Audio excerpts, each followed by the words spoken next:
Hey guys, welcome to practice. This week we are up to practice 32 in my book 100 Mindfulness Meditations.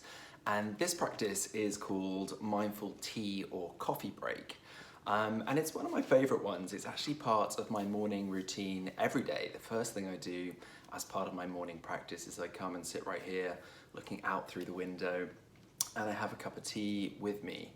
So I've made my tea, and already the process of making the tea is part of the ritual of approaching my practice.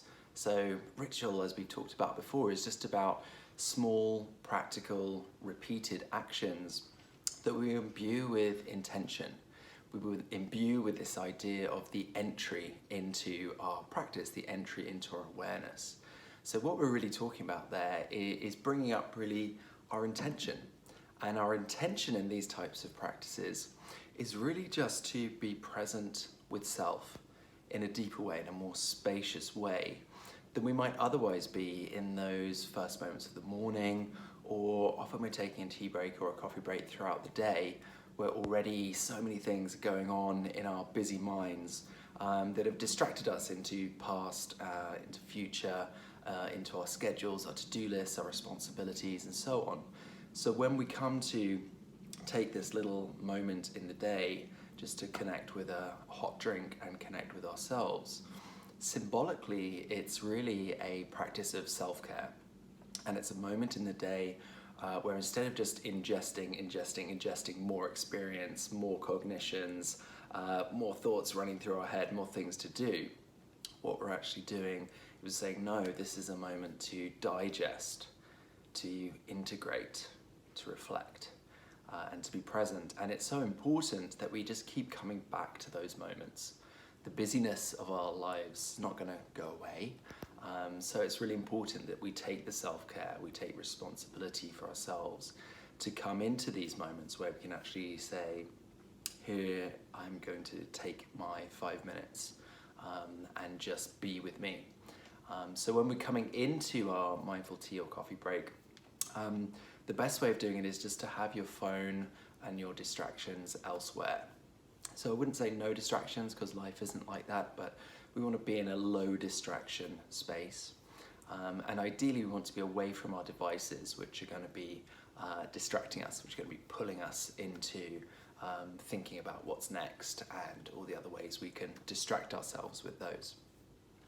Just to give an idea of the energy, I guess the vibration of what I'm talking about here, I really love this quote from Thich Nhat Hanh, and it's in the book. It's on page 75 if you're following along at home. So Thich Nhat Hanh, if you haven't come across him before, he's one of the most wonderful mindfulness teachers. He's got many, many publications, lots of books, which is fantastic.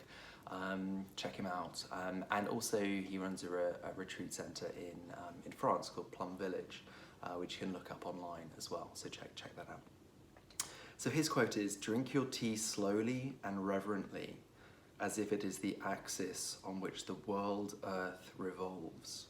Slowly, evenly, without rushing toward the future."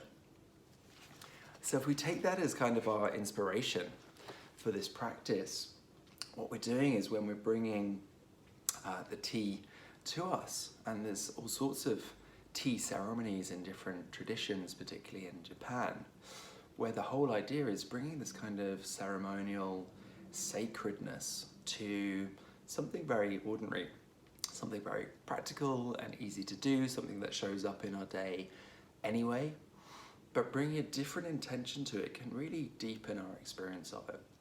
So as we bring the cup to ourselves, we can think about our practice. What are we doing in our mindfulness practice? We're really trying to come back to our senses. So here we are, we've got, whether it's tea or coffee, whatever it is, you can get a sense of it. Smell what you're drinking. And really take in those aromas. It's so weird in our human existences that anything that's familiar, we kind of think of as nothing. So we don't smell the things that we drink every day. You probably don't smell, the things that you eat every day. We have to remind ourselves to stop and smell the roses. That whole idea of it's normal, it's safe, the mind is like, so it's not interesting or it's not something worth worrying about, so we skip over it. So in these moments, it's kind of this moment to, feel the cup. It's not just any cup, it's this cup. So feel the shape of it, feel the warmth of it. One of the things I like to do to help me kind of come into my body, my embodiment of my practice, and get away from the thinking, scattered monkey mind, is to bring the cup to my heart. And it's almost as if the warmth of the drink and the ceramic cup start to soften my heart. And I start remembering that actually my practice is about compassion. And it's about bringing a kind awareness to myself. And in fact, this kind of revolutionary act of really stopping and slowing down and coming back to myself is really a practice of self-care and self-love. And it is a practice because it's so easy to miss these things and skip these things and just find ourselves kind of accelerating through our day and accelerating through our lives. So it really helps me just to kind of, there's my heart warming, softening, melting, the melting heart. And my heart is melting to myself. And this helps me just be with myself and notice myself in the center of my life. Here I am, here's this moment. And as this kind of practice evolves for me, it becomes very precious. These moments of reflection, these moments of being with myself, these moments of finding the center each morning, each time I check in, creates a through line through my life, which is actually more profound and foundational than the circumstances of my life. You might find the same, that things change in our circumstances. We're vulnerable, fragile human beings. And so coming back to this kind of moment of, here I am in the center of my practice, here's my intention to be with myself spaciously, to bring compassion and kindness to these moments. It sounds like a small thing, but it can be a really big thing. So I stay with this part of the practice for as long as it kind of takes for me to just soften into it. And then as I begin to drink, I'm just noticing what's arising in me. So there's no intention for anything to be different or to change anything. I'm just noticing what's present in my body, my feet, my legs. Am I feeling any aches and pains? Am I feeling a sense of energy moving in my body? And then it often goes to, as we've gone through the body and through the heart, the mind starts coming up with more interesting, creative types of ideas.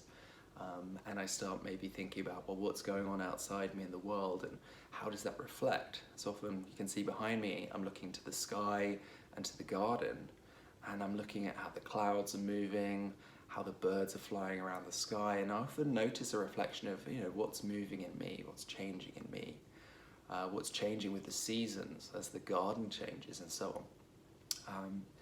And this again is just something which helps me check in with myself, be with myself in a kind and compassionate way. So I hope that gives you some ideas how to really drop into your mindful tea or coffee break. I'd be really interested to see your reflections in the comments. So thanks very much for following along, and I will see you next week.